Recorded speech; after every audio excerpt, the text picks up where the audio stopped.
paz seja convosco.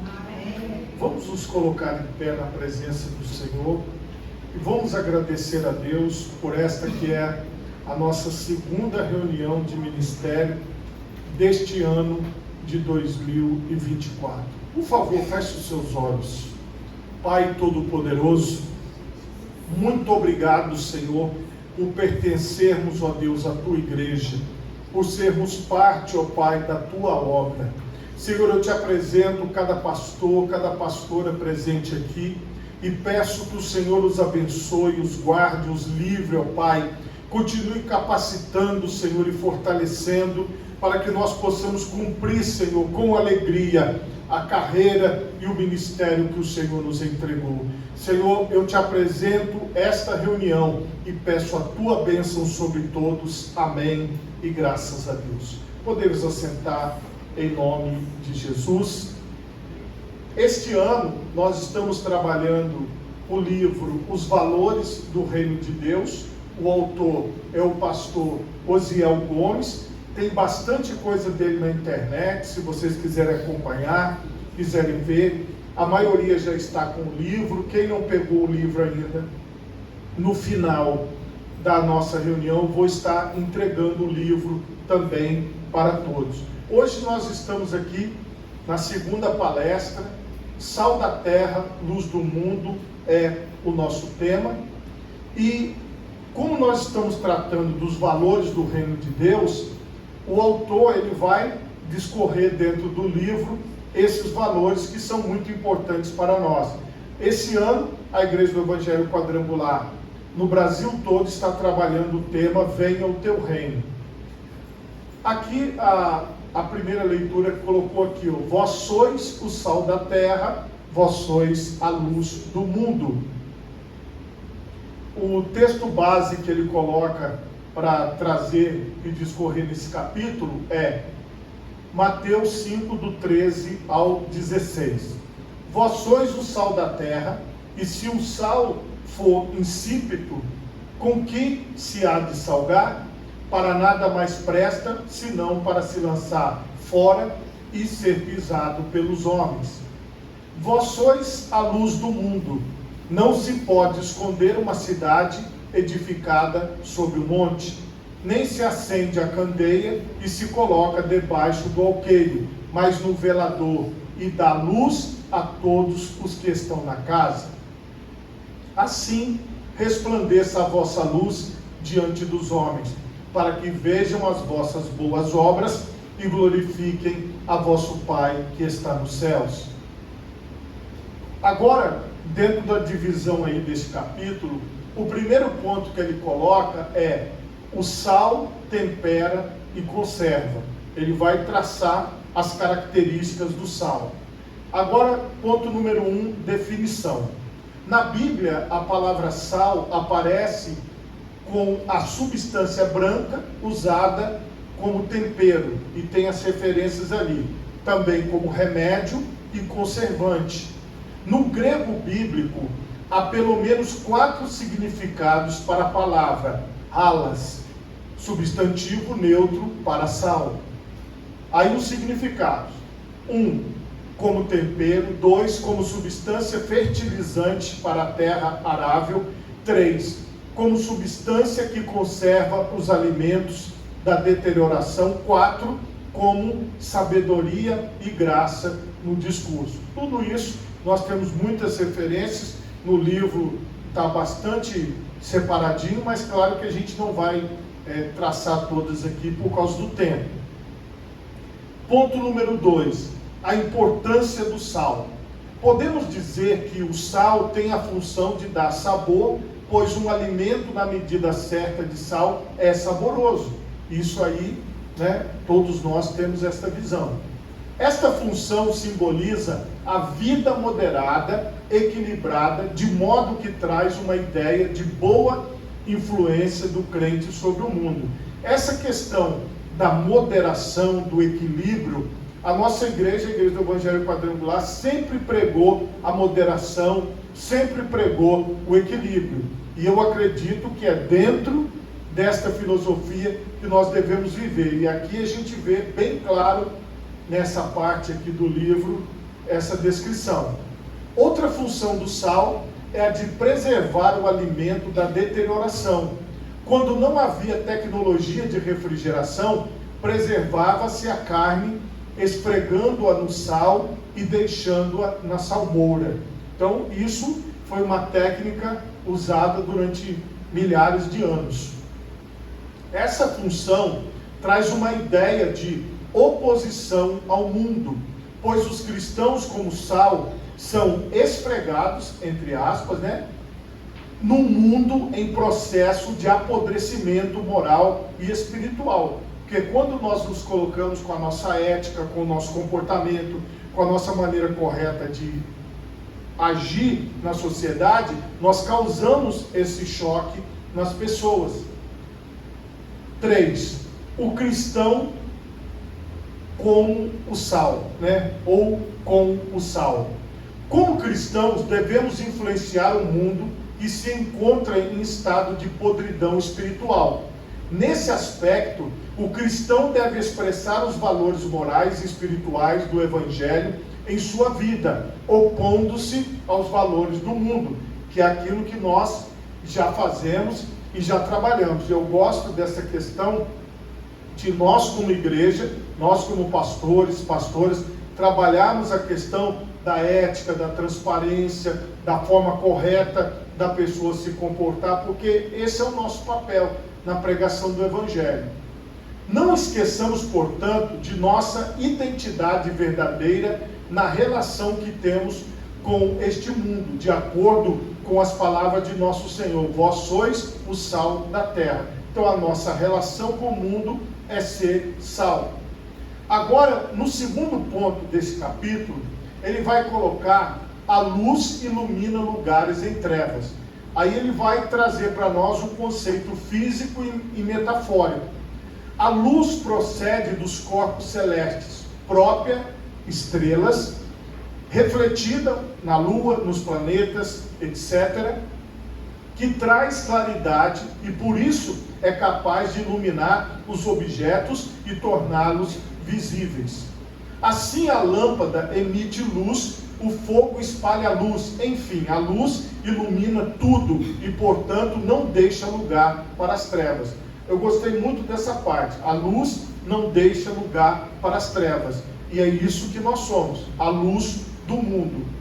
Do ponto de vista bíblico, a luz pode ser aplicada metaforicamente a Deus, a Jesus, a palavra de Deus, aos discípulos de Cristo. E assim, sucessivamente, no livro, ele discorre muito bem isso. 2. O cristão como luz. Nas palavras de Jesus não há dubiedades.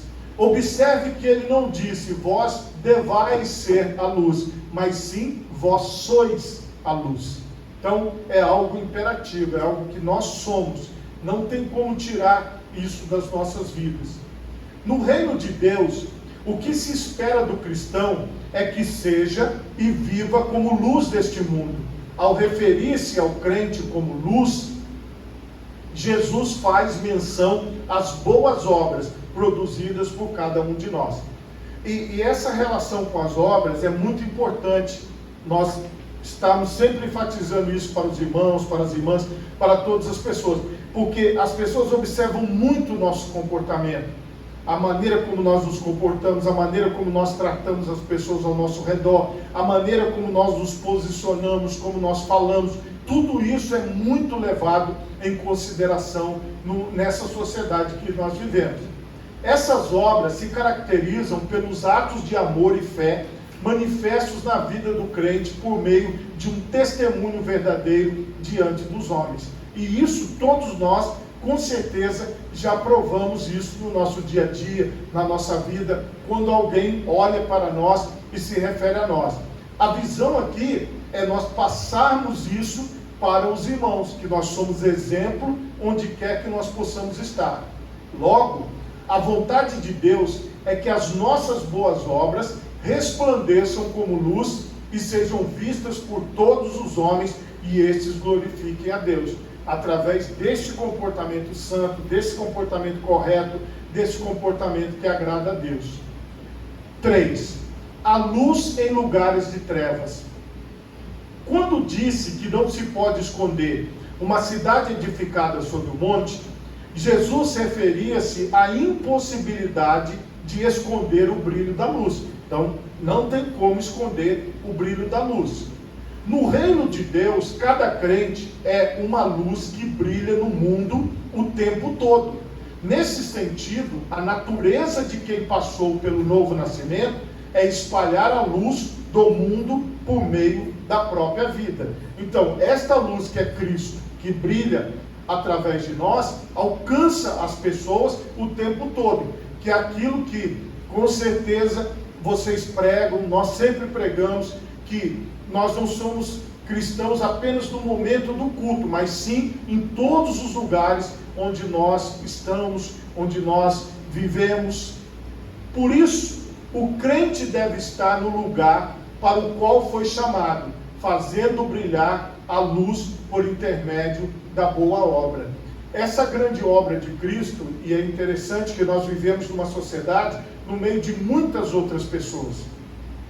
É por isso que Jesus nos enviou, ele disse ide. Então, nós vivemos no meio das pessoas. Nós não vivemos isolados, nem escondidos, a gente participa de reuniões de pais na escola, participamos no meio de reuniões de trabalho, com outras pessoas. Então, nós estamos o tempo todo interagindo e espalhando essa luz. Entretanto, é preciso atentar para esta verdade bíblica. O cristão não pode manter sua vida como luzeiro pela própria força, mas por intermédio do Espírito Santo que o fortalece. Então não é algo que nós produzimos sozinhos, porque é o Espírito Santo que nos ilumina, que nos faz luz. A presença do Espírito Santo não é um mérito, né? É uma obra poderosa de Deus para nós. Terceiro ponto desse capítulo: discípulos que influenciam. E aí ele coloca aqui no ponto número 1, sendo sal. O sal não aparece, pois atua de maneira oculta e silenciosa. É muito interessante esses trocadilhos que Jesus faz nas suas pregações. Ao mesmo tempo que a luz ilumina tudo, o sal, você não vê ele na comida. Então ele está ali presente, porque você sente o sabor, mas você não vê. Essa referência nos ensina que antes de testemunharmos publicamente, é preciso renovar o homem interior. E eu gostei muito dessa posição aqui do pastor Osiel Gomes, para a gente analisar que a forma desse sal agir é uma forma interna, pensando de uma outra maneira. E eu gostei muito dessa ideia que essa questão do homem interior está equilibrado, né? O homem interior está salgado, está no ponto certo, está se comportando da forma correta, a maneira de pensar. Ou seja, antes de propagar uma mensagem pública, ela precisa ser verdadeira dentro de nós. Nesse sentido, o nosso testemunho não será titubeante. Assim, o sal poderá estar fora do saleiro, espalhando-se por todo o mundo. Essa visão aqui é uma coisa assim: todos nós já fomos um dia membros da igreja. Eu me lembro que quando eu cheguei aqui no estado do Espírito Santo, o pastor Anderson, meu cunhado, me chamou para pregar lá em Santo Antônio. Quem era o músico que fazia louvor e ministrava? Pastor Márcio. Eu me lembro nitidamente, tanto nas terças-feiras, quando eu já preguei lá, às vezes na sexta, é ele que estava lá ministrando louvor. Hoje, ele está atuando como pastor, mas todos nós um dia estivemos como membro. Então, o que a gente traz disso para nós? Que nós lemos a Bíblia, nos alimentamos, lemos livros para a nossa edificação. Então essa parte aqui interna é muito importante da gente dar continuidade na nossa vida. 2. Sendo luz. Como luz, o cristão deve brilhar na família, na escola ou na universidade, no trabalho e em toda a sociedade, que é o que nós já falamos desde o início. Os seguidores de Jesus não podem se esconder. Eles são chamados a andar na luz como na luz Deus está. Então, a visão aqui é que realmente não tem como. Embora você possa ir no supermercado, na padaria, algum lugar, a pessoa vai falar, não, olha a pastora ali, olha o pastor, é o pastor. Mesmo que às vezes você nem ouviu, mas alguém ali já falou, olha, o pastor está aí, olha o pastor ali, olha o pastor ali na rua. Então, nós temos isso, assim serve para os irmãos, as irmãs, para todas as pessoas. Não tem como a gente se esconder no meio da sociedade, porque as pessoas já sabem quem nós somos. Logo, se o nosso caminho é luz, não pode haver trevas. Neste caminho não há lugar para escuridão, pois o caminho de Deus é de luz que reflete sobre sua palavra. 3. A influência cristã. Paulo disse que temos um tesouro em vasos de barro. Esse tesouro é a verdade do Evangelho. Nós devemos portá-la como bandeira no mundo que inteiramente jaz no maligno. Com isso, influenciar a sociedade não significa que o crente seja excêntrico ou ostente alguma coisa. Por quê? A gente se mistura, como eu já falei desde o início, nós estamos no meio das pessoas. Então não tem como a gente se separar totalmente das pessoas, nós vamos estar em contato com as pessoas. Pelo contrário, a postura de quem é sal e luz é a de um embaixador de uma pátria, cujas referências são a longanimidade, a mansidão e a moderação, bem como outras virtudes do fruto do Espírito. Portanto, o modo de viver por meio de uma nova vida e da prática de boas obras levará os homens a glorificar a Deus. Ouçamos, pois, o conselho de Paulo. Veja prudentemente como andais. Efésios 5:15. Amém? Por favor, feche os seus olhos, coloque as duas mãos na altura do seu coração e oremos a Deus. Pai Todo-Poderoso, neste momento eu quero te pedir, ó Deus, que nós possamos continuar refletindo a luz do Senhor em nós e através de nós.